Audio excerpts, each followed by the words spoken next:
আসসালামু আলাইকুম। 5 জন লোক ইন্দোনেশিয়ার একটি অভিশপ্ত পাহাড়ে যায় হাইকিং করতে, আর সেখানে গিয়ে তারা ফেসে যায় এই জঙ্গলের একটি রহস্যময় মায়াজালে। কারণ এই 5 জনের মধ্য থেকে যে কোনো একজন ছিল প্রেতাত্মা। এখন তাদেরকে খুঁজে বের করতে হবে তাদের মধ্য থেকে কে এই প্রেতাত্মা। তা না হলে তারা ফেসে থাকবে এই জঙ্গলে এবং তাদের পেছনে পড়ে থাকবে এই জঙ্গলের বিভিন্ন রকমের ভূত। এরকমই একটি ইন্টারেস্টিং গল্প নিয়ে তৈরি আজকের এই ইন্দোনেশিয়ান মুভি, যার নাম সেকুয়ান লিমো। এর বাংলা অর্থ 5 বন্ধু। তো চলুন আর দেরি না করে সরাসরি চলে যাওয়া যাক গল্পে।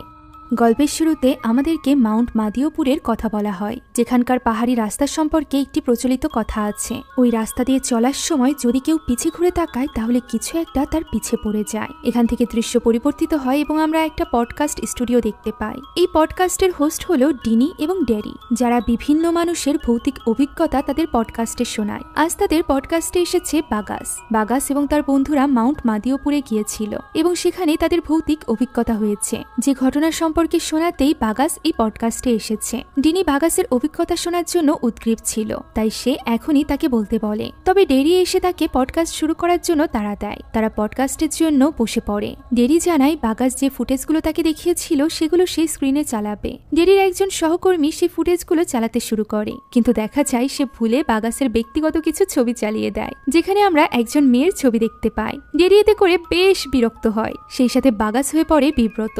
বোঝাই যাচ্ছিল বাগাস এই মেয়েটিকে পছন্দ করে। এখন সবকিছু গুছিয়ে নিয়ে তারা আবারও বসে পড়ে। ফুটেজে মাউন্ট মাদিওপুরের ছবি এবং তাদের 5 বন্ধুর ছবি দেখানো হয়। পাহাড়ের ছবি দেখে ডিনি বলে যে এই ছবি দেখেই বোঝা যাচ্ছে রাতের বেলা পাহাড়টি বেশ ভৌতিক হবে। এরপর তারা লাইভ শুরু করে। ডেরি এবং ডিনি দর্শকদের স্বাগত জানাতেই বিদ্যুৎ চলে যায় এবং সেই সাথে চলে যায় ওয়াইফাইও। ডেরি সবকিছু সামলানোর চেষ্টা করছিল, এদিকে তার এক ইন্টার্ন মেয়ের মনে হচ্ছিল এই সবকিছু ভৌতিক কর্মকাণ্ড। হয়তোবা যে ভূতুরে গল্প বাগাস শোনাতে এসেছে সেটা শোনানো হোক, এটাই ওই ভূত চায় না। তাই সে প্রার্থনা করতে শুরু করে। আর এসবের মধ্যে আবারও বিদ্যুৎ চলে আসে। ডেরি এবং ডিনি এবার শো শুরু করে। তারা তাদের দর্শকদের স্বাগত জানায়, আর এরপর সে পরিচয় করিয়ে দেয় যে আজ তাদের পডকাস্টে একজন বিশেষ অতিথি এসেছে। সে হলো বাগাস, যার একটি ভিডিও সোশ্যাল মিডিয়াতে সেকুয়ান লিমো নামে ভাইরাল। ডিনি বাগাসকে জিজ্ঞাসা করে সেকুয়ান লিমো মানে কি। বাগাস জানায় জাভান ভাষায় সেকুয়ান শব্দের মানে হলো বন্ধু, আর লিমো মানে 5, অর্থাৎ সেকুয়ান লিমো মানে 5 বন্ধু। এই ভিডিওতে 5 বন্ধুকে দেখা যাবে যারা কিনা একসাথে ওই পাহাড় চড়বে, আর শেষ পর্যন্ত দেখা যাবে এই 5 বন্ধুদের মধ্য থেকে একজন ভূত এবং বাকি 4 জন এই ব্যাপারে জানেই না। ডেরি বলে আজ থেকে ঠিক 1 বছর আগে এই ঘটনাটি ঘটেছে। এখন 1 বছর আগে ঘটা এই ঘটনাটি বাগাস দর্শকদের খুলে বলে। আজ থেকে 1 বছর আগে বাগাস ঠিক করে সে প্রথমবারের মতো পাহাড়ে ঘুরতে যাবে লেনিকে সঙ্গ দেওয়ার জন্য। লেনি হলো তার ওই বান্ধবী যার ফটো আমরা তার ল্যাপটপে দেখেছিলাম। লেনি মূলত একাই ওই পাহাড়ে যেতে চেয়েছিল। সে ভালোভাবে জাভানিজ ভাষাও জানে না, এ কারণেই এই চিন্তায় বাগাস তার সাথে যায়। দৃশ্য চলে যায় 1 বছর আগে। আমরা দেখতে পাই লেনি এবং বাগাস মাউন্ট মাদিওপুরের সামনে এসে দাঁড়িয়েছে। লেনি বলে সে বিশ্বাসই করতে পারছে না যে তাকে সঙ্গ দেওয়ার জন্য বাগাস এত দূর চলে এসেছে। বাগাস বলে সে তাকে সবকিছু থেকে রক্ষা করবে। আমরা বুঝতে পারি বাগাস সত্যিই লেনিকে পছন্দ করত। লেনির এই ব্যাপারে কোনো ধারণাই ছিল না। তাদের দুজনের পরিচয় হয়েছিল ইউনিভার্সিটিতে। তারা এখনো একই ইউনিভার্সিটিতে পড়াশোনা করছে। যাই হোক, এখন বাগাস ভেতরের দিকে এগোতেই হঠাৎ করে একজন মেয়ের সাথে ধাক্কা খায়। মেয়েটি তার উপর ভীষণ বিরক্ত হয় এবং জিজ্ঞাসা করে বাগাস কেন তাকে ধাক্কা দিল। সে কি তার ওয়ালেট এবং বাকি সবকিছু চুরি করতে চাইছে? অর্থাৎ মেয়েটি এখানে বাগাসকে পকেটমার ভাবছিল। কোনো মতে এই ঝামেলা পার করে বাগাস রিসিপশনে গিয়ে পৌঁছায়, যেখানে এই পাহাড় সম্পর্কিত অনেক তথ্য লেখা ছিল। সেখানে কিছু মানুষের তালিকাও ছিল যারা কিনা এই পাহাড়ে এসে হারিয়ে গিয়েছে অথবা মারা গিয়েছে। বাগাস এই পাহাড় সম্পর্কে অনেক কিছুই জানতো, আর এর কারণ হলো সে লেনিকে ইমপ্রেস করার জন্য গত রাতেই যত তথ্য, যত ভিডিও এবং পডকাস্ট ছিল এই পাহাড় সম্পর্কে সবকিছু মুখস্থ করে এসেছে। এখন বাগাস সেখানে নাদিয়া নামের একটা মেয়ের ছবি দেখতে পায়, যে কিনা 12 সেপ্টেম্বর 2017 সালে এই পাহাড়ে নিখোঁজ হয়ে গিয়েছিল। আর এই মেয়েটা আর কেউ নয়, বরং একটু আগেই তার সাথে ধাক্কা খাওয়া ওই মেয়েটি ছিল।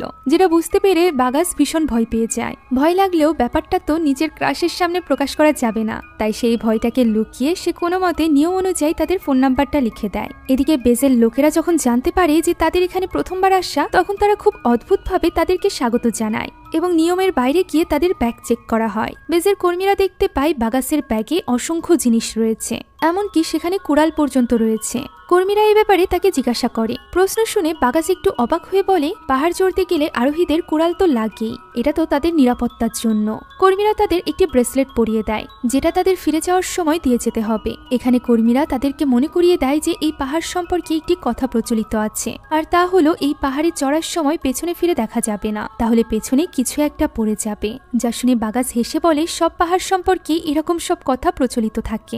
এরপর লোকগুলো বলে একটি ছেলে এখানে আছে যে কিনা পাহাড়ে ঘুরতে এসেছে, তবে সে একা পড়ে গিয়েছে, তাই তারা যেন তাকে সাথে করে নিয়ে যায়, তাহলে বেচারাকে একা একা পাহাড়ে চড়তে হবে না। তারা এও বলে দেয় যে এই পাহাড়ে বেজোড় সংখ্যা ওঠা উচিত হবে না, তাই তারা যেন পথে আরো একজন খুঁজে নেয় এবং জোর সংখ্যা হয়েই পাহাড়ে চড়ে। ভিডিওর এই পর্যায়ে আপনাদেরকে জানাতে চাই এক নতুন এবং মজাদার অনলাইন ক্যাসিনো সম্পর্কে, যার নাম বানজাই বেট। কেন বানজাই বেট আলাদা? এতে রোজ লক্ষ লক্ষ মানুষ খেলছে এবং প্রতিদিন প্রচুর নগদ অর্থ জিতছে। এখানে রয়েছে 3 লক্ষেরও অধিক active player. Aviator, crazy time, funky time, coin flip, sweet bonanza, poker, slides, live casino সহ সবই আছে এখানে, এবং খুব শীঘ্রই স্পোর্টস গেমও যুক্ত হবে। এছাড়া বিকাশ, নগদ এবং রকেট দিয়ে তাড়াতাড়ি টাকা ডিপোজিট এবং উইথড্র করতে পারবেন। এরই সাথে 24 ঘন্টা কাস্টমার সাপোর্ট তো থাকছেই, তাই এখনই নতুন অফারে অংশগ্রহণ করুন। নিচের পিন কমেন্টে ক্লিক করে সাইন আপ করুন এবং প্রোমো কোড কথার ব্যবহার করুন। প্রথম ডিপোজিটেই 100% ওয়েলকাম বোনাস এবং 25,000 টাকা পর্যন্ত বোনাস, সেই সাথে থাকছে 200টি ফ্রি স্পিন।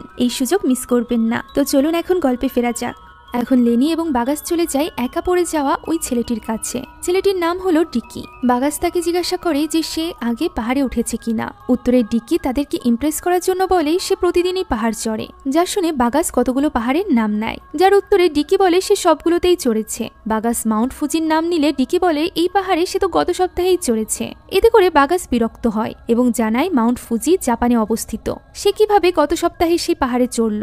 ডিকির এই মিথ্যা বলার ব্যাপারটা লেনির ভালো লাগে না। সে বলে তাদের উচিত দুজনেরই যাওয়া, তারা দুজনে জোর সংখ্যা রয়েছে, সেই সাথে শুধু শুধু বাড়তি মানুষ নেওয়ার কি দরকার। কিন্তু বাগাস বলে ডিকি অভিজ্ঞ এবং সে তাদের সাথে থাকলে তাদের সুবিধা হবে। ডিকিরও তাদের মতো একদিনেই ফিরে আসার পরিকল্পনা। এখন অবশেষে তারা ডিকিকে নিয়ে যাত্রা শুরু করে। ট্রেকিং শুরুর স্থানটিতে গিয়ে ডিকি বলে এখনই 12টা বেজে গিয়েছে, তারা যদি সন্ধ্যার মধ্যে পাহাড়ের চূড়ায় উঠতে চায় তাহলে তাদের অন্য রুট দিয়ে যেতে হবে, যে পথ তাদের প্রথম চেকপয়েন্ট পর্যন্ত দ্রুত পৌঁছাতে সাহায্য করবে। লেন বলে তাদের এখনই তাড়াহুড়া করার কোনো দরকার নেই, এমনিতেই তারা বেজোড়, তাদের জোর সংখ্যা হওয়া পর্যন্ত অপেক্ষা করা উচিত। তখনই পেছনে কেউ একজন তাদেরকে ডাক দেয়। তারা পেছনে ফিরে তাকিয়েই চমকে ওঠে। দেখা যায় ভয়ের কিছু না, বরং তাদের মতো আরেকজন হাইকার দাঁড়িয়ে আছে। তবে ছেলেটি দেখতে একটু অন্যরকম হওয়ায় তারা চমকে গিয়েছিল। ছেলেটি বলে তার বন্ধুরা তাকে ফেলেই চলে গিয়েছে। সে এতক্ষণ তাদের কথা শুনছিল এবং বুঝতে পেরেছে যে তাদেরও একজন হাইকার দরকার, তাই সে তাদের সাথে যোগ দিতে চায় যদি তারা কিছু মনে না করে। ডিকি এটা শুনে খুশি হয়ে যায় এবং তার নাম জিজ্ঞাসা করে। ছেলেটি তার নাম জানায় জুনা। এমন অদ্ভুত নাম দেখে তারা বেশ অবাক হয় এবং তাকে নিয়ে মজা করতে থাকে। তবে জুনার এতে কোনো রকম কষ্টই লাগে না। তার অন্যরকম চেহারা, তার নাম নিয়ে মজা করা, এই সব কিছু তার জন্য স্বাভাবিক ছিল। এমনকি বাগাস এবং ডিকি তো তাকে মজার ছলে হনুমান পর্যন্ত বলে। এইসব কথাবার্তা শুনে লেনি কিছুটা বিব্রত হয়। তবে জুনা বেশ মজার মানুষই ছিল, তাই সে উল্টে নিজেকে নিয়েই আরো বেশি মজা করতে থাকে। তারা বুঝতে পারে জুনা বেশ মজাদার সঙ্গী হতে পারে, তাই তারা তার হাতের ব্রেসলেটটি চেক করে একসাথে রওনা দেয়। এখন তারা জোর সংখ্যা ছিল এবং একে অন্যের সাথে পরিচিত হচ্ছিল। কিছুদূর যাওয়ার পর একটি জায়গায় এসে ডিকি তাদেরকে আবারও থামায় এবং সেখানে জায়গাটি দেখিয়ে বলে এই জায়গা দিয়ে শর্টকাটে যাওয়া যায়। সে মুখে বলছিল তাদের ডানে যেতে হবে, অথচ তার হাতটা বামের দিকে ইশারা করছিল। তিনজন এতে করে একটু অবাকই হয়। ডিকি এটা বুঝতে পেরে নিজের হাতের দিকে তাকায় এবং হাত নামিয়ে তাদেরকে ডানে যেতে বলে। ঝোপঝাড়, জঙ্গল ভর্তি রাস্তা দেখে বাকি তিনজন কিছুটা দ্বিধায় পড়ে যায়। বাগাস বলে তার মনে হয় তাদের সোজা রাস্তা দিয়েই যাওয়া উচিত। দৃশ্য চলে যায় পডকাস্টের স্টুডিওতে। বাগাস বলতে থাকে যে যখন তারা আসল রাস্তা না ধরে শর্টকাট রাস্তা দিয়ে যেতে শুরু করে তখনই তাদের সাথে অদ্ভুত সব ঘটনা ঘটতে থাকে। আসল রাস্তা ধরে গেলে তাদের মাত্র 1 ঘন্টার মধ্যেই প্রথম চেক পয়েন্টে পৌঁছানোর কথা, কিন্তু তারা 1.5 ঘন্টা পার হয়ে গেলেও প্রথম চেক পয়েন্টটি পায় না।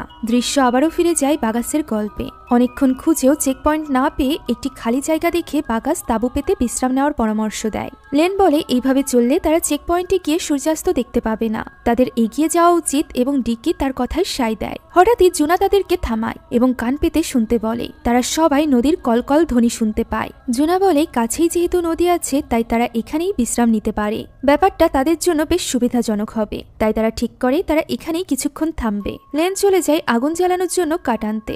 বাগাস তার সাথে যেতে চায়, তবে লেন নিষেধ করে। লেন চলে গেলে জুনা জিজ্ঞাসা করে যে তাদের কাছে কয়টা তাঁবু আছে। বাগাস বলে একটি তাঁবু আছে, আর সে এবং লেন তাতে একসাথেই থাকবে। জুনা তখন জিজ্ঞাসা করে যে তারা বিবাহিত কিনা। বাগাস বলে তারা বিবাহিত না, তবে ইনশাল্লাহ আল্লাহ দিলে তারা খুব দ্রুতই বিয়ে করবে।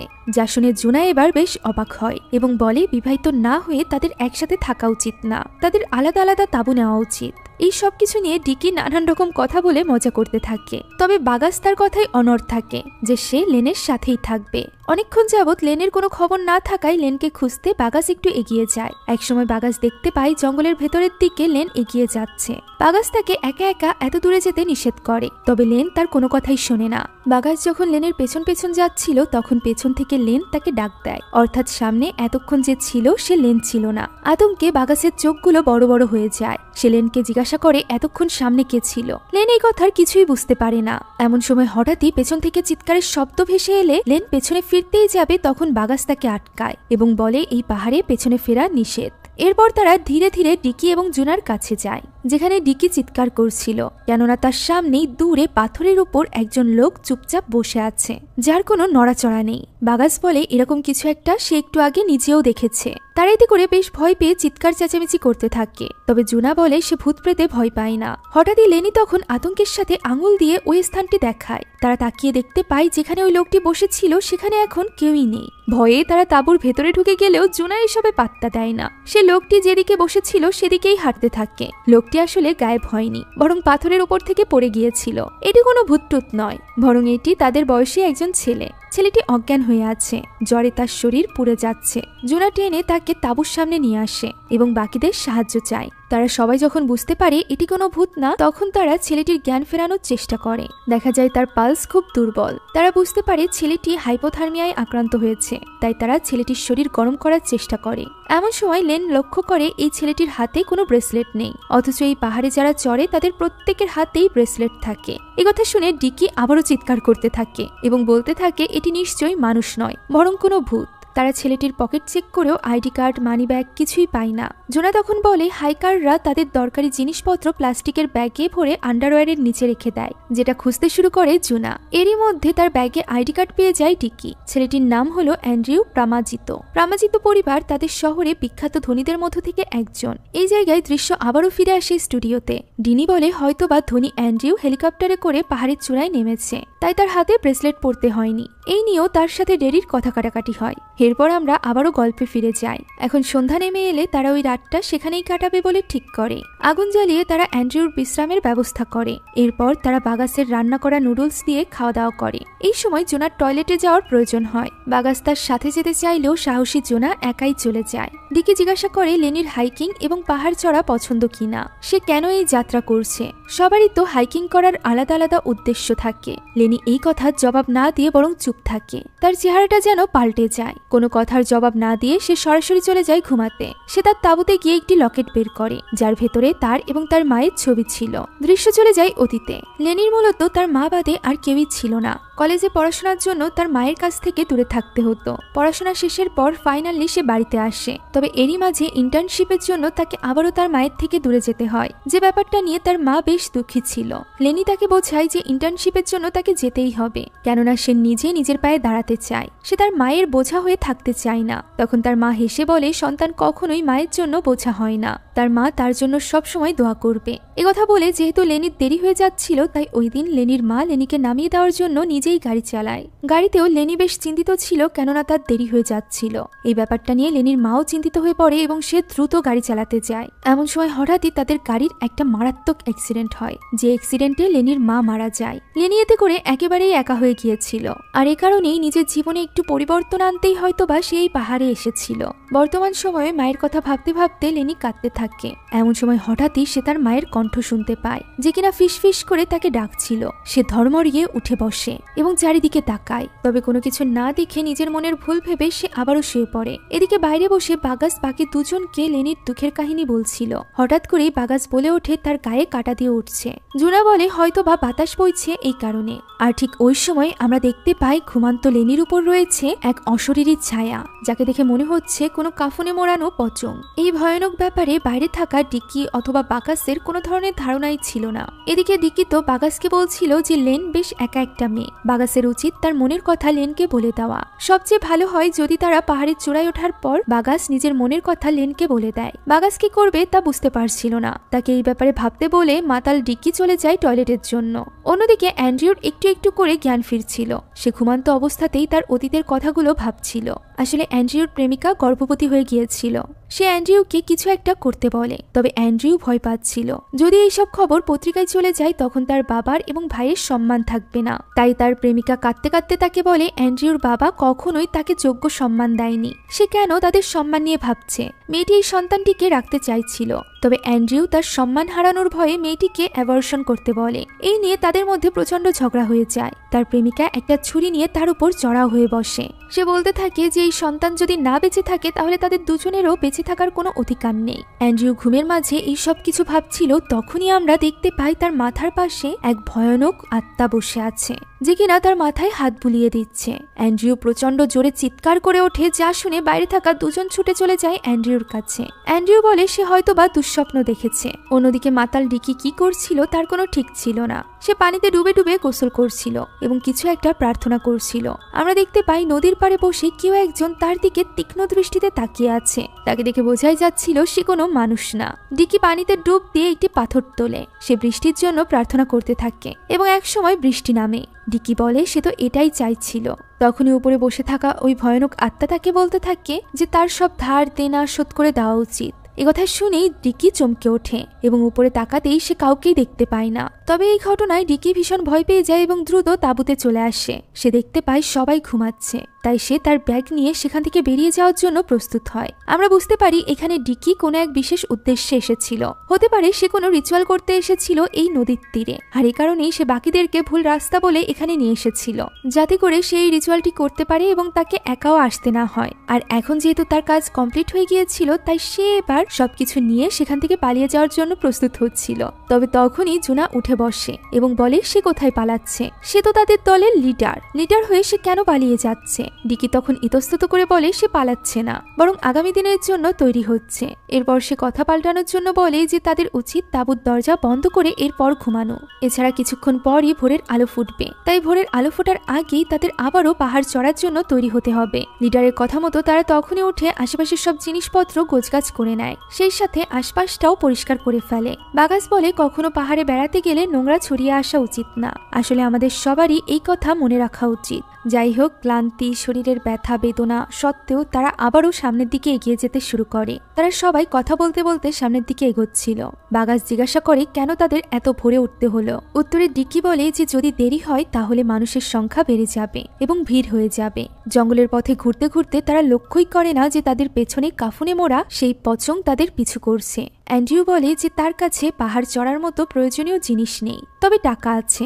বাগাস এতে করে বিরক্ত হয়ে বলে টাকা বাকিদের কাছেও আছে। পাহাড়ে চড়ার জন্য প্রয়োজনীয় কিছু জিনিস সবার থাকা উচিত। তখন তাদের সামনে দিয়ে কিছু একটা চলে যায়, যা শুধুমাত্র অ্যান্ড্রিউ লক্ষ্য করে। সে চিৎকার করে ওঠে এবং জুনা বলে যে হয়তো বা কোনো পাহাড়ি ভাল্লুক হবে। লেন তখন ভয়ে ভয়ে বলে এই জায়গায় কোনো প্রাণী থাকার কথা না, তাহলে কি সেই জিনিসটাই আছে যার তারা ভয় পাচ্ছে। ডিকি বলে এরকম কিছুই নয়। এ কথা বলতে বলতে সে সামনের দিকে তাকায় এবং তখনই ওই আত্মাটি তার সামনে চলে আসে, যেটিকে সে নদীর পাড়ে দেখেছিল। সেটি তাকে একই কথা বলে যে তার উচিত হলো ধার দেনা শোধ করা। ডিকি এতে করে প্রচন্ড ভয় পেয়ে যায় এবং চিৎকার করে ওঠে। সে বলতে থাকে সে ভূত দেখেছে, কিন্তু সামনে কাউকেই দেখা যায় না। জুনা বলে সামনে তো কিছুই নেই, অন্ধকারে গাছের ছায়া দেখে হয়তোবা তারা ভয় পাচ্ছে। এ কথায় ডিকি জুনার উপর ভীষণ রেগে যায়, তাকে সবার সামনে সামনে চলতে বলে। তবে ডিকি নিজে সবার পেছনেও চলতে রাজি হয় না। অবশেষে লেন সামনে চলে আসে এবং জুনা সবার পেছনে থাকে এবং তারা পথে চলতে শুরু করে। ওই সময় আমরা লেনের পেছনে ওই পচংকে দেখতে পাই, যে ব্যাপারে কেউ খেয়াল করে না। এখন সূর্য উঠলে তারা নাস্তা করার জন্য থামে। লেন ডিকিকে জিজ্ঞাসা করে যে তারা ঠিকঠাক পথে এগোচ্ছে কিনা, কেননা তাদের প্রথম চেক পয়েন্টে সূর্যাস্ত দেখার কথা ছিল, অথচ তারা সূর্য উদয়ও দেখতে পেল না। ডিকি তার কথার তেমন একটা জবাব না দিয়ে বরং সামনে এগিয়ে যায় টয়লেটের জন্য। তখনই হঠাৎ তার উপর আবারও আগের ওই আত্মাটি ঝাঁপিয়ে পড়ে আমরা দেখতে পাই এই আত্মাটির কপাল বরাবর একটি ব্লেড ঢোকানো, হয়তোবা কেউ তাকে ব্লেড দিয়ে ঠিক এইভাবেই মেরে ফেলেছিল। আত্মাটি ডিকির গলা চেপে ধরে এবং বলে তার ধার দেনা শোধ করতে। একথা শুনে ডিকি কিছু চকলেট এবং টাকা পয়সা দেয়, তবে এতে আত্মাটি শান্ত হয় না, বরং সে বলে তার দেনা পরিশোধ করতে। ডিকি সেটিকে আঘাত করতে চায়, কিন্তু আত্মাটি অদৃশ্য হয়ে যায় এবং ডিকি নিজের হাতেই ব্যথা পায়। এরপর আমরা ডিকির অতীতের একটা ঝলক দেখতে পাই সে মোবাইলে জুয়া খেলছে। তার জুয়া খেলার একটি খারাপ অভ্যাস হয়ে গিয়েছিল। জুয়া খেলার জন্য সে বিভিন্ন জনের কাছ থেকে টাকা ধার করত। তার এই ধার করা টাকা ফেরত নেওয়ার জন্য একদিন তার বাড়িতে একজন লোক আসে। লোকটি তার দরজায় ধাক্কা দেয় এবং তাকে তার দেনা পরিশোধ করতে বলে। ডিকি তখন তার কথার জবাব না দিয়ে বরং বাড়ি থেকে পালানোর ফন্দি করতে থাকে। লোকটি ওই সময় ঘরের সামনে কিছু কাঠের স্তূপের ওপর উঠে জানালার দিকে ডিকিকে দেখার চেষ্টা করে। ওই সময় ডিকির ঘরের সামনেই বসে একজন লোক করাত দিয়ে কাজ করছিল। এখন ঘরের পেছনের জানালা দিয়ে পালিয়ে যাওয়ার সময় ডিকি হট্টগোলের শব্দ শুনতে পায় এবং তাকিয়ে দেখতে পায় ওই লোকটি তার জানালা থেকে ফসকে গিয়ে নিচে পড়ে গিয়েছে এবং করাতের উপরে পড়ায় করাতের ব্লেডটি তার কপালে ঢুকে গিয়েছে। এভাবেই সে সেখানেই মারা গিয়েছে। যেহেতু লোকটি তার দেনার জন্য মারা গিয়েছিল, তাই লোকটির আত্মা এখনো পর্যন্ত ডিকির পেছনে পড়ে আছে। এরই মধ্যে দলের সবাই সেখানে চলে আসে এবং সবাই তার সাথে বেশ রাগারাগি করে, কেননা এতক্ষণ হয়ে যাওয়ার পরও তারা ঠিক জায়গা মতো পৌঁছাতে পারেনি। লেন রাগ করে বলে যে সে যেন এবার ঠিকঠাক বলে যে সে আসল রাস্তা চেনে কিনা। এখানে ডিকিও লেনের ওপর রেগে যায়। এমন সময় তারা আরো কিছু হাইকারকে দেখতে পায়, ফলে সবাই ছুটে তাদের কাছে যায় এবং চেক পয়েন্টের রাস্তা জিজ্ঞাসা করে। মেয়েগুলো কিছুটা অদ্ভুত ছিল, তাদের কাছ থেকে ঠিকানা বের করা এতটা সহজ ছিল না। তবুও বাগাস কোনো মতে জানতে পারে যে কিছু দূর গেলেই তারা দ্বিতীয় চেক পয়েন্টটি খুঁজে পাবে। তাই কথা না বাড়িয়ে তারা দ্রুত সেই চেক পয়েন্টের দিকেই ছুটে যায়। কিছুটা যাওয়ার পর তারা দ্বিতীয় চেক পয়েন্ট পেয়ে যায়। এবার ডিকি বেশ খুশি হয়ে যায় এবং বলে যে সে জানতো তারা খুব দ্রুতই এই চেক পয়েন্টটি খুঁজে পাবে। তার কথা না শুনলে তারা বিপদে পড়তো। বাকিরাও চেক পয়েন্টটি খুঁজে পেয়ে বেশ খুশি ছিল। তবে অদ্ভুত ব্যাপার হলো চেক পয়েন্টে যে লোকগুলো ছিল তারা তাদের দিকে বেশ অদ্ভুত ভঙ্গিতে তাকিয়েছিল। তারা ব্যাপারটা তেমন একটা লক্ষ্য করে না। তারা এই চেক পয়েন্টে থাকা একটি রেস্তোরাঁয় বসে এবং খাবার অর্ডার করে। খাবার অর্ডার করতে গেলে জোনাকে দেখে রেস্তোরাঁর লোকটি বেশ ভয় পেয়ে যায়। তাকে দেখে বোঝাই যাচ্ছিল সে জোনাকে ভয় পাচ্ছে, কেননা বাগাস যখন তার সামনে আসছিল তখন সে স্বাভাবিক হয়ে যাচ্ছিল, আবারও যখন জোনা তার সামনে আসছিল তখন সে ভয় পাচ্ছিল। লোকটি এখানে বাগাসদেরকে পাহাড়ের ওই নিয়মের ব্যাপারে মনে করিয়ে দেয়। তখন বাগাস তাকে বলে যে তারা নিজেরাও প্রথমে জোনাকে দেখে ভয় পেয়ে গিয়েছিল, তবে সে এখন তাদের বন্ধু হয়ে গিয়েছে। এরপর সে জোনাকে বলে তার বন্ধুরা এই চেক পয়েন্টে আছে কিনা খুঁজে দেখতে। জোনা বলে সে খুঁজে দেখেছে, তারা এখানে নেই। বাগাস তখন 5টি খাবারের জন্য অর্ডার করে। লোকটি অবাক হয়ে বলে 5টি খাবার কেন, সে তো 5 জন দেখতে পাচ্ছে না। বাগাস তাকে চুপ করিয়ে দেয় এবং 5টি খাবার দিতে বলে। রেস্তোরাঁর লোকটি আর কথা বাড়ায় না। টাকা দেওয়ার সময় অ্যান্ড্রিউ বারবার বলতে থাকে সে টাকা দিতে চায়, তবে বাগাস তো কিছুতেই লেনের সামনে অন্য কাউকে টাকা দিতে চাইছিল না, এতে করে তার ইজ্জত থাকবে না। তবুও অ্যান্ড্রু এখানে জোর করে। সে পকেট থেকে টাকা বের করলে টাকার পরিবর্তে কতগুলো পাতা বেরিয়ে আসে, যা দেখে রেস্তোরাঁর লোকটি আবারও ভয় পেয়ে যায়। পরে দেখা যায় তার পকেটে ভুলক্রমে পাতাগুলো ঢুকে গিয়েছিল। অ্যান্ড্রু এবার আসল টাকা বের করে এবং বোঝা যায় যে সে আসলেই ধনী দুলাল। আমরা ব্যাকগ্রাউন্ডে বাগাসের কণ্ঠ শুনতে পাই, যে কিনা জানায় যে দ্বিতীয় চেক পয়েন্টে এসে সে মোটামুটি নিশ্চিত হয়ে গিয়েছিল যে তাদের 5 জনের ভেতরে যে কোনো একজন মানুষ নয়। এরপর তারা সবাই মিলে খাবার খেতে শুরু করে। খাবার তেমন একটা ভালো ছিল না, তবে এতক্ষণ পর খাবার খেতে পারার ব্যাপারটা তাদের জন্য বেশ স্বস্তিদায়ক ছিল। বাগাস খেতে খেতে তীক্ষ্ণ দৃষ্টিতে সবার দিকে তাকায়। একসময় সে বলে তাদের মধ্য থেকে যে কোনো একজন মিথ্যা কথা বলছে, তাদের মধ্যে কেউ একজন হয়তোবা মানুষ নয়। জোনা বলে সে নিজেই বলেছে ভূত বলতে কিছুই নেই। তবুও বাগাস সবার দিকে লক্ষ্য রাখতে বলে। সে যখন কথা বলছিল তখন তাদের পেছনে রেস্তোরাঁর ওই লোকটি বন মানুষের মতো একটি প্রাণী দেখতে পেয়ে চিৎকার করে ওঠে। সে বারবার বাগাসকে বলতে থাকে তাদের এই দলের ভেতরে কোনো একটা সমস্যা আছে। বাগাস সেটি মাথা থেকে তাড়াতে পারে না। বাগাস দল থেকে দূরে চলে গেলে দুটো ছেলে তার কাছে লাইটার চায়। সে যখন কথা বলছিল তখন তার পুরনো ধরনের কথাবার্তা শুনে ছেলে দুটো হাসাহাসি করতে থাকে। তারা বাগাসের বাবাকে নিয়েও মজা করে। তখন বাগাস জানায় তার বাবা নেই, সে একজন এতিম। অন্যদিকে লেন লক্ষ্য করে ডিকির হাতে একটি আঁচড়ের দাগ আছে। সেই ব্যাপারটা দেখেও চুপ করে থাকে। এদিকে জোনা লেনকে উদ্দেশ্য করে বলে যে সে মনে মনে আশা করছে যে তার বন্ধুরা এর পরের পয়েন্টেই রয়েছে। লেন বলে সে যেন চিন্তা না করে, তারা তার পাশে আছে। জোনা বলে সেও যেন মনে রাখে তার আশেপাশে মানুষ আছে যারা তাকে ভালোবাসে, তার খেয়াল রাখে। সে যেন কখনোই নিজেকে একা না ভাবে। এদিকে বাগাসের কাছে থাকা ওই ছেলে দুটো তাকে সাবধান করে বলে যে তারা যেন আগামীকালকের আগেই তাদের হাইকিং শেষ করে। তারা যেন এই পাহাড় থেকে বেরিয়ে যায়, কেননা আগামীকালকের দিনটা ভালো ভালো না। ততক্ষণে সেখানে অ্যান্ড্রিউ চলে আসে। সে জিজ্ঞাসা করে আগামীকাল কি। তখন ছেলে দুজনের একজন জানায় আগামীকাল সুরো, আর এই সুরোর রাতে কেউ এই পাহাড়ে থাকে না। বাগাজ এই কথা শুনে ভীষণ চিন্তিত হয়ে পড়ে এবং বলে ডিকির ব্যাপারটা তাকে একটু ভাবনায় ফেলেছে। অ্যান্ড্রিউ বলে সে বরং ডিকিকে ধন্যবাদ দিতে চায়, কারণ তারা যদি উল্টোপাল্টা পথে গিয়ে হারিয়ে না যেত তাহলে তারা কখনোই তাকে খুঁজে পেত না। এই সময় সেখানে চলে আসে লেন এবং জুনা। লেন কিছুটা সামনে এগিয়ে যায় এবং একা একা পাহাড়ের সৌন্দর্য উপভোগ করতে থাকে। বাগাজ এসে তার পাশে দাঁড়ালে সে মুগ্ধ কণ্ঠে বলে এখানেই এত সুন্দর দৃশ্য, তাহলে তৃতীয় চেক পয়েন্টে গেলে সেখানকার দৃশ্য না জানি আরো কত সুন্দর হবে। আর পাহাড়ের চূড়ার ব্যাপারে তো কোনো কথাই নেই। লেন বাগাজকে জিজ্ঞাসা করে সে কি ভাবছে। বাগাজ বলে ডিকির কথা মন থেকে তাড়াতে পারছে না সে। যা শুনে লেন জানায় তার নিজেরও কিছুটা খটকা লাগছে। ডিকির কথা এবং কাজ মিলছে না, তার হাতে কিছুটা আঁচড়ের দাগও আছে। এই সময় লেন গতরাতের মতো তার মায়ের কণ্ঠের ফিসফিসানি আওয়াজ শুনতে পায়। সে সামনের দিকে এগিয়ে যায় এবং বাগাজও তার পেছন পেছন যেতে থাকে। বাগাজ লেনকে ডাকতে থাকে কিন্তু সে তা শোনে না। এই সময় লেন একটি খাদে পড়ে যেতে যায়। শেষ মুহূর্তে বাগাজ এসে কোনো মতে তাকে ধরে ফেলে এবং জিজ্ঞাসা করে তার কি হয়েছে। ভয় পেয়ে কাঁদতে কাঁদতে লেন বলে কেউ একজন তার নাম ধরে ডাকছিল। বাগাজ বলে সেও তো তার নাম ধরে ডেকে তাকে ফেরানোর চেষ্টা করছিল। তখন লেন বলতে যায় যে ওই কণ্ঠটি আসলে তার মায়ের কণ্ঠ ছিল, তবে সে সেটা বলে না, বরং ফিরে আসার সময় সে কাফনে মোড়ানো ওই পচংকে দেখতে পায় এবং ভয়ে চিৎকার করতে থাকে। আচ্ছা, যারা এখনো পচং কি তা জানেন না তাদের জন্য বলে দিতে চাই, জাভানিজ ভাষায় পচং মানে হলো কাফনে মোড়া আত্মা। বাগাজ সেখানে তার ভুল ভাঙিয়ে বলে যে সামনে তো পচং নয়, বরং জুনা দাঁড়িয়ে আছে। জুনাকে দেখে লেন কিছুটা শান্ত হয়। ভয়ে সে বাগাসের হাত ধরে ফেলেছিল, যা দেখে জুনা হেসে বলে পাহাড়ের চূড়ার জন্য অপেক্ষা না করে বরং বাগাসের কাজ সেরে ফেলা উচিত। অর্থাৎ সে এখানে লেনকে প্রপোজের কথা বলছিল, যে ব্যাপারটা এড়িয়ে তারা আবারও সামনের দিকে এগিয়ে যেতে শুরু করে। কিছুক্ষণ পর তারা তৃতীয় চেক পয়েন্টে গিয়ে পৌঁছায়। সেখানেও লোকজন তাদের দিকে অদ্ভুত ভঙ্গিতে দেখছিল।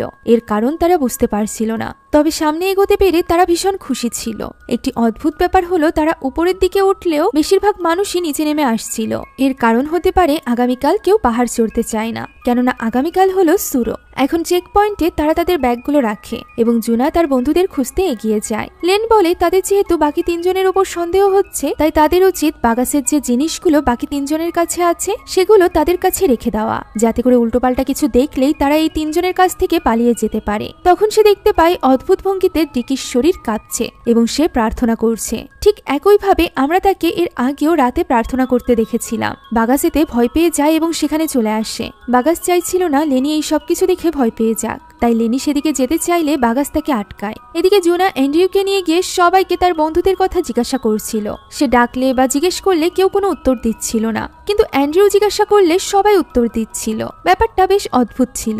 দৃশ্য চলে যায় জুনার অতীতে। আমরা দেখতে পাই তার কলেজ ক্যাম্পাসে কিভাবে তাকে প্রতিনিয়ত বুলি করা হতো। ছেলেরা তাকে শারীরিক নির্যাতনের পাশাপাশি মানসিক নির্যাতনও করত। অন্যদিকে তাদের জিনিস নেওয়ার জন্য বাগাস ডিকির ব্যাগ খুলতেই সেখানে তারা কাপড় মোড়ানো পাথর পায়, যে কাপড়ে কিছু একটা লেখা ছিল। জিনিসটা অনেকটা তাবিজের মতো। লেন সেটা স্পর্শ করতেই ঝটকা খায়। লেন বলে ওঠে সে এখন এসব সহ্য করতে পারছে না, সে বাকিদের ছাড়াই চলে যাবে। বাগাস তার সাথে রওনা হয়। জোনা বলে তাদের ডিকির জন্য অপেক্ষা করা উচিত, তবে লেন কারোর কোনো কথাই শোনে না। এদিকে ডিকি চলে আসে এবং এইসব কর্মকাণ্ড দেখে বেশ অবাক হয়। এই তৃতীয় চেক পয়েন্টটি পাহাড়ের চূড়ার থেকে খুব একটা দূরে না, তবে রাস্তাটা বেশ খারাপ। বাগাস যেতে যেতে লেনকে হারিয়ে ফেলে। লেনকে ধরতেই সে ছুটে যায় এবং গিয়ে দেখতে পায় লেন প্রচন্ড চিৎকার করছে। এরপর সে কাউকে বলে সে দুঃখিত যে তার আসতে দেরি হয়ে গিয়েছে। বাগাস তাকে ডাকতে থাকে, তবে সে শোনে না। সে তার মায়ের ফিসফিসানি অনুসরণ করে এগোতে থাকে। বাগাস দৌড়ে এসে তাকে ধরে ফেলে এবং পড়ে যাওয়ার হাত থেকে কোনো মতে বাঁচায়। লেন বাগাসের সাথে রাগারাগি করে এবং বলে তার জন্য দেরি হয়ে গিয়েছে। এই দল সংগ্রহ করতে করতে তাদের দেরি হয়ে যাচ্ছে। তার গতকালই এখানে আসার কথা ছিল। বাগাস জিজ্ঞাসা করে আসলে পাহাড়ের চূড়ায় তার আসার মূল কারণটা কি। লেন বলে সে আর থাকতে পারছে না, তাকে তার মায়ের কাছে যেতে হবে। বাগাস এই কথা শুনে হতবাক হয়ে যায়। সে লেনের এই মনের অবস্থার ব্যাপারে কোনো কিছু জানতোই না। সে তাকে এইসব বলতে নিষেধ করে এবং শক্ত হতে বলে। লেন বলে বাগাস জানে না তার সাথে কি হচ্ছে। এরই মধ্যে সেখানে বাকিরা চলে আসে। লেন আর কিছুই বলতে পারে না, তবে সে খুব রেগে গিয়েছিল। এখন পাহাড়ের চূড়ায় আসার আনন্দে ডিকি যখন সেলফি তুলছিল তখনই লেন ভীষণ রেগে যায় এবং বলে যে সে জোর করে যা খুশি তা কেন করতে চাইছে। ডিকি বলে লেন যদি ছবি তুলতে নাই চায় তাহলে সে সেটা সরাসরিও বলতে পারে, এটা নিয়ে ঝগড়া কেন করছে। লেন বলে ডিকি সবকিছুতেই বাড়াবাড়ি করছে। এইভাবে করে তাদের দুজনের মধ্যে কথা কাটাকাটি শুরু হয়ে যায় এবং তা ঝগড়ায় পরিণত হয়। বাগাস দুজনকে সামলানোর চেষ্টা করে, তবে ঝগড়া আরো বেশি বেড়ে যায় এবং লেন বলে সে জানে ডিকির কাছে অভিশপ্ত সব জিনিস আছে। একথা শুনে বাকিরা জানতে চায় তার কাছে কি আছে। ডিকি তখন তার কাছে থাকা ওই কাপড়ের টুকরোটি বের করে এবং বলে এটা সে রেখেছে যাতে করে তাদের থেকে আত্মারা দূরে থাকে। তবে লেনের মধ্যে এর উল্টোটা হচ্ছে। বাকিরা বলে তাদের সাথেও সব অদ্ভুত ঘটনা ঘটছে। লেন জানায় সে তাদের সাথে যাবে না, বরং একা যাবে। বাগাসও তার পেছন পেছন চলে যায়। লেনকে ছুটতে দেখে বাগাস জিজ্ঞাসা করে সে কোথায় যাচ্ছে। লেন কাঁদতে কাঁদতে বলে সে নিজেও জানে না সে কোথায় যাচ্ছে। মায়ের মৃত্যুর পর থেকে সে আসলে কিছুই জানে না, তার কারণে তার মা মারা গিয়েছে। এইসব বলেই সে কাঁদতে থাকে। তখন বাগাস তাকে সান্ত্বনা দেওয়ার চেষ্টা করে। অন্যদিকে ডিকি এখন অ্যান্ড্রিউর সাথে ঝগড়া করছিল। অ্যান্ড্রিউ তাকে তার এই তাবিজটি সম্পর্কে জিজ্ঞাসা করাতে সে ক্ষেপে যায় এবং বলে সে তার প্রয়োজনে এটি ব্যবহার করছে। বাকি দুজন সেই প্রয়োজন জানতে চাইলে সে আরো বেশি রেগে যায় এবং বলে সে তার প্রয়োজন বলতে বাধ্য নয়। এছাড়া অ্যান্ড্রিউ কোন পরিবারের এবং এখানে কি করছে তা তারা খুব ভালো করেই জানে। এইসব কিছু নিয়েই তাদের মধ্যে ঝামেলা চলছিল।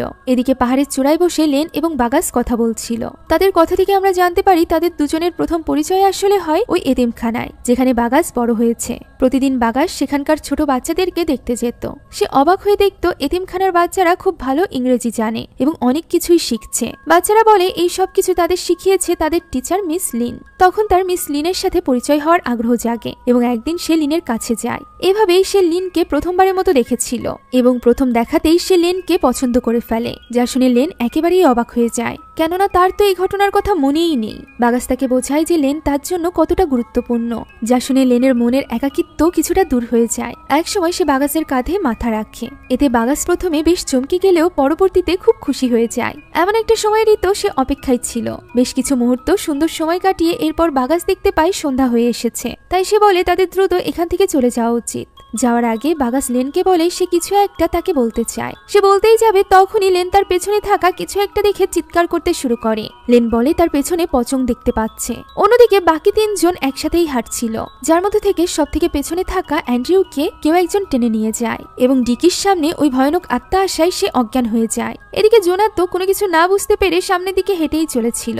এভাবেই কিছু দূর যাওয়ার পর সে হঠাৎ করে কিছু একটার সাথে ধাক্কা খায় এবং দেখতে পায় তার বন্ধুরা কেউই নেই। তার জায়গায় আছে একজন বন মানুষের মতো দেখতে ভয়ানক প্রাণী। এদিকে অ্যান্ড্রিউর পেছনে পড়েছিল কুন্তিলানাক নামের এক ভয়ানক জিন। সেটি তাকে টেনে নিচে নামানোর চেষ্টা করে। এই সময় অ্যান্ড্রিউ পায়ে আঘাত পায়। ডিকির পেছনে সেই পাওনাদারের আত্মা এখনো পড়ে আছে। তাদের সবার পেছনে বিভিন্ন ধরনের ভূতপ্রেত পড়ে আছে। সেই সবের হাত থেকে বাঁচার জন্যই সকলে ছুটাছুটি করতে শুরু করে। আর এইভাবেই ছুটতে ছুটতে সবাই একত্রিত হয়। সবাই একে অপরকে দেখে স্বস্তির নিঃশ্বাস ফেলে এবং কিছুটা ধাতস্থ হয়ে নিজেদের অভিজ্ঞতার কথা বলতে থাকে। জুনা এখনো বলে হয়তোবা তারা সবাই ক্লান্ত, আর এই কারণেই এই সব কিছু কল্পনা করছে। এর মধ্য থেকে উল্লেখ্য যে বাগাসই একমাত্র ব্যক্তি ছিল যাকে কোনো আত্মা, ভূত, পিশাচ কেউই দেখা দিচ্ছিল না। এখানে হঠাৎই বাগাসের মনে পড়ে যায় তার দাদির কথা। সে পাহাড়ে আসবে শুনে তার দাদি বলেছিল যে সে যে তারিখে যাওয়ার কথা ঠিক করেছে সেই তারিখে যেন সে না যায়। সেটি হলো সুরর রাত, আর সেই তারিখে পাহাড়ে যাওয়া উচিত না। তবে সে তার দাদির কথা সেদিন শোনেনি, আর এই কারণেই এখন সে পস্তাচ্ছে। বাগাস দ্রুত নিচে নামার জন্য তাড়া দেয়। তবে লেন বলে তার নিচে নামার কোনো শক্তি নেই, তাই বাধ্য হয়ে তাদের সেখানেই তাঁবু করতে হয়। আগুন জ্বালিয়ে নিজেদের অভিজ্ঞতা নিয়ে তারা কথা বলতে থাকে যে কে কোন ভূত দেখেছে এইসব ব্যাপারে। দৃশ্য আবারও ফিরে যায় পডকাস্টের ভিডিওতে, যেখানে ডিনি এবং ডেরি এবার আন্দাজ করার চেষ্টা করছিল যে এই 5 জনের মধ্যে থেকে কে ভূত হতে পারে। তারা 5 জনেরই ভূত হওয়ার পেছনে আলাদা আলাদা যুক্তি আছে। ডিনির মতে বাগাস নিজেও ভূত হতে পারে, তা না হলে সে কেন কোনো আত্মা বা ভূত দেখতে পারছে না। এখন দৃশ্য আবারও ফিরে যায় পাহাড়ে, যেখানে আমরা দেখতে পাই রাতের বেলা তারা সবাই মিলে ডিকিকে তাঁবু পাহারা দিতে রেখে প্রকৃতির ডাকে সাড়া দিতে যায়। সেখানেও তারা বিভিন্নভাবে ভয় পেতে থাকে। এ কারণেই তারা ঠিক করে যে আজ রাতে তারা সবাই এক তাঁবুতেই ঘুমাবে। অ্যান্ড্রিউ তাঁবুতে ঢোকার আগে কি যেন একটা ভাবে এবং নিচে পড়ে থাকা ডিকির তাবিজটি কুড়িয়ে নেয়। এই তাবিজটা তাদেরকে রক্ষা করতে পারছে না। এ কারণেই কিছুক্ষণ আগে ডিকি রাগ করে এটা ফেলে দিয়েছিল। তবে অ্যান্ড্রিউ কিছু একটা মনে করে এটার সাথে রেখে দেয়। ভোরের আলো ফোটে এবং তারা আবারও পাহাড় বেয়ে নামতে শুরু করে। বেশ কিছুক্ষণ হাঁটার পর তারা বুঝতে পারে যে তারা একই স্থানে বারবার ফিরে আসছে। ব্যাপারটা নিশ্চিত করার জন্য বাগাস সেখানে তার রুমালটা রেখে দেয় এবং আরো কিছুক্ষণ হাঁটার পর তারা দেখতে পায় যে তারা সত্যি একই স্থান দিয়ে বারবার হাঁটছে, যেন তারা কোনো গোলক ধাঁধায় আটকে গিয়েছে। অ্যান্ড্রিউ বলে তার ধারণা তারা এখান থেকে আর কখনোই বের হতে পারবে না। এভাবেই সন্ধ্যা হয়ে আসে, যে কারণে বাধ্য হয়ে তাদের আবারও তাঁবু গাড়তে হয়। তাদের খাবার দাবারও এখন শেষ হয়ে এসেছিল, তাই তাদের সাবধানে এখন সবকিছু খরচ করতে হচ্ছিল। ছিল। জুনা বলে সে না খেয়ে রাতটা কাটাতে পারবে, যেহেতু তাদের খাবারের অভাব রয়েছে। এখন সবাই ঘুমাতে চলে যায়, শুধুমাত্র বাগাস এবং অ্যান্ড্রিউ বাইরে বসে থাকে। বাগাস বলে সে তার প্রিয় একটি গান গাইতে চায়। অ্যান্ড্রু গিটার বাজায় এবং বাগাস চমৎকার একটা গান গায়। গান শুনতে শুনতে তাদের প্রত্যেকের তাদের অতীতের কথা মনে পড়তে থাকে। বাগাসও তাঁবুতে চলে গেলে অ্যান্ড্রিউ সেই তাবিজটি বের করে এবং তার ভালোবাসার মানুষের উদ্দেশ্যে বলে সে তার ভালোবাসার মানুষের জন্য হলেও এখান থেকে ফিরে যেতে চায়। তখন আমরা এক ভয়ানক দৃশ্য দেখতে পাই। তাদের প্রত্যেকের পেছনে যে আত্মাগুলো পড়েছিল, অর্থাৎ পচং, কুন্তিলানাক কিংবা ওই পাওনাদারের আত্মা, তারা সবাই তাঁবুর বাইরে ভিড় করে দাঁড়িয়ে আছে। চতুর্থ দিনেও তারা একই জায়গায় বারবার ফিরতে থাকে, ফলে ওই রাতটাও তাদেরকে সেখানেই কাটাতে হয়। পঞ্চম দিনে তাদের পানি পর্যন্ত শেষ হয়ে যায়। তারা আশেপাশে কোথাও পানি খুঁজে পায় না। এছাড়াও রাতের বেলা বেশ ভয় পেয়ে লেন পচং পচং বলে চিৎকার করতে থাকে। সব মিলিয়ে বিভীষিকাময় এক পরিবেশ। পঞ্চম, ষষ্ঠ অথবা সপ্তম দিনেও একই ঘটনা ঘটে। পঞ্চম দিনে তাদের খাবার শেষ হয়ে যাওয়ায় এখন তাদের আসল যুদ্ধ শুরু হয়। তারা ঘাস, লতাপাতা, পোকামাকড় এমনকি নোংরা সব জিনিসপত্র খেতে শুরু করে। প্রতি রাতে তারা কেউ না কেউ ভূত প্রেতের নাম উচ্চারণ করে চিৎকার করতে থাকে। এদিকে বাগাস প্রচন্ড অসুস্থ হয়ে যায় নোংরা খাবার খাওয়ার জন্য। এক রাতে বাগাস বলে সে বুঝতে পেরেছে তাদের সাথে এমনটি কেন হচ্ছে। ওই রেস্তোরাঁর লোকটি বলেছিল তাদের পেছনে কিছু একটা পড়ে আছে, তাদের মধ্য থেকে কেউ হয়তো বা ভূত। এবার তাদের মধ্যে কে ভূত হতে পারে তা নিয়ে আলোচনা এবং ঝগড়া হতে থাকে। হঠাৎ করেই জুনা পজেস হতে শুরু হয়। অ্যান্ড্রু ডিকির তাবিজটি জুনার মাথায় লাগিয়ে দেয়। অবশেষে জুনা কিছুটা শান্ত হয়। এরপর তারা নিজ নিজ ভূতগুলো দেখতে থাকে এবং বিভিন্ন দিকে ছুটতে আরম্ভ করে। এখন দৃশ্য বর্তমানে আসে এবং দর্শকদের উদ্দেশ্য করে বাগাস বলে যে সে হঠাৎ করেই ওই দিন ভেবে রেখেছিল যে সবাই ভূত দেখতে পারছে, কিন্তু সে কেন দেখতে পারছে না। সেদিন অনেক ভেবে সে পেছনে ফিরে না তাকানোর মানে বের করেছিল। এই পেছনে ফিরে না তাকানোর মানে আক্ষরিক অর্থে পেছনে ফিরে না তাকানো না, এর মানে হলো অতীত নিয়ে পড়ে না থাকা। অতীত নিয়ে পড়ে থাকলে নিজের বর্তমান খারাপ হয়ে যায়। তারা প্রত্যেকে অতীত নিয়ে বেশ চিন্তিত ছিল, তাই তারা প্রত্যেকে এখানে ভূত দেখছিল। প্রথমে বাগাস পচঙের ভয়ে ছুটতে থাকা লেনকে খুঁজে বের করে এবং তাকে এই পুরো ব্যাপারটা খুলে বলে। বাগাস লেনকে নিজের অতীতের মুখোমুখি হতে বলে। লেনও সাহস করে তার দেখা পচঙের সামনে দাঁড়ায়। সে খুব কাছাকাছি যেতেই পচঙটি তার মায়ে পরিণত হয়। লেন কাঁদতে কাঁদতে বলে যে সবকিছু তার জন্যই হয়েছে, তাই তার মা চাইলে তাকে সাথে করে নিয়ে যেতে পারে। একথা শুনে বাগাস বেশ ভয় পেয়ে যায়। অবশেষে লেনকে বলে যে সে তাকে ভীষণ ভালোবাসে। একথা শুনে লেনের মা বলে সে লেনকে নিয়ে যেতে চায় না, বরং সে চায় লেন এমন মানুষের সাথে থাকুক যে কিনা তাকে ভালোবাসে। লেন তার মায়ের কথা শুনে হাসে এবং তার গলার লকেটটি খুলে তার মাকে পরিয়ে দেয়। এর মাধ্যমে সে তার অতীত থেকে পরিত্রাণ পায়। তার মা চলে যায় এবং সে ফিরে আসে বাগাসের কাছে। এভাবেই সফলতার সাথে সে তার ভূতের হাত থেকে রক্ষা পায়। ভূত অর্থাৎ অতীত। এরপর তারা বাকিদের ভূতের ভয়ে করা চিৎকার চেঁচামেচি শুনতে পায়। বাগাস বুঝতে পারে একে একে সবাইকে তাদের অতীত থেকে বের করে আনতে হবে। লেন এবং বাগাস চিৎকার করে তাদের অতীতের মুখোমুখি হতে বলে। প্রথমে পালা ছিল অ্যান্ড্রিউর। অ্যান্ড্রিউ তাদের কথা মতো পেছনে ফেরে এবং তার দেখা কুন্তিলানাকের সামনে যায়। সাথে সাথে ওই কুন্তিলানাক পরিণত হয় তার ভালোবাসার মানুষ মিশেলে। মিশেলের পাশে একটি ছোট্ট ফুটফুটে মেয়েকে দেখা যায়, যে কিনা তারই মেয়ে ছিল।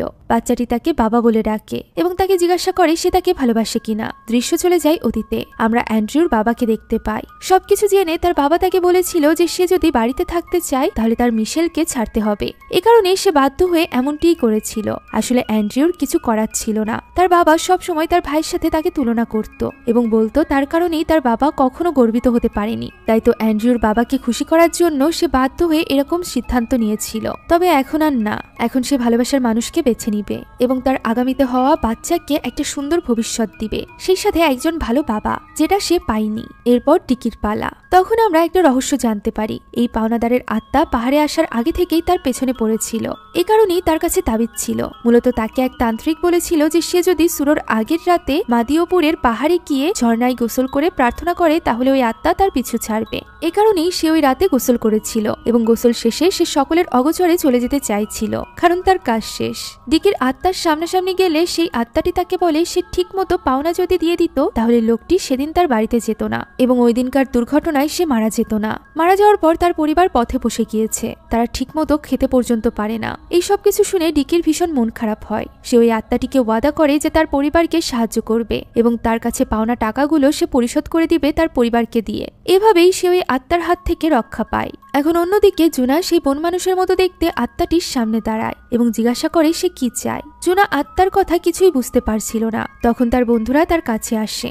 এই বন মানুষটাকে তার পাশাপাশি সবাই দেখতে পারছিল। তারা ওই বন মানুষের ইশারা থেকে বুঝতে পারে যে সে জুনার সাথে বন্ধুত্ব করতে চায়। এটা শুনে তারা বেশ চমকে যায়, এটা ভেবে যে একটা বন মানুষের আত্মা কেন তার সাথে বন্ধুত্ব করতে চাইছে। এবার সবকিছু স্পষ্ট হয়ে যায়। বেস ক্যাম্পে হারিয়ে যাওয়া মানুষদের যে লিস্ট, সেখানে জুনার নামও ছিল। আসলে কয়েকদিন আগেই সে পাহাড় থেকে পড়ে মারা গিয়েছিল। মূলত সে দেখতে অসুন্দর বলে তার কোনো বন্ধু ছিল না। কিছু মেয়ে তার টাকার জন্য শুধুমাত্র তার সাথে বন্ধুত্ব করে, এমনকি তার টাকাতেই তারা এই পাহাড়ে এসেছিল। তবে এখানে এসে তারা তাকেই ফেলে রেখে চলে যায় এবং তাদের অগোচরে সে পড়ে মারা যায়। তার লাশ পর্যন্ত কেউ খুঁজতে আসেনি। এই সব কিছু এতক্ষণ জুনা নিজেও বুঝতে পারছিল না। এখন তার সব মনে পড়ে যায় এবং সে প্রচন্ড কাঁদতে শুরু করে। অর্থাৎ এই দলের মধ্যে জুনাই ছিল আসল ভূত।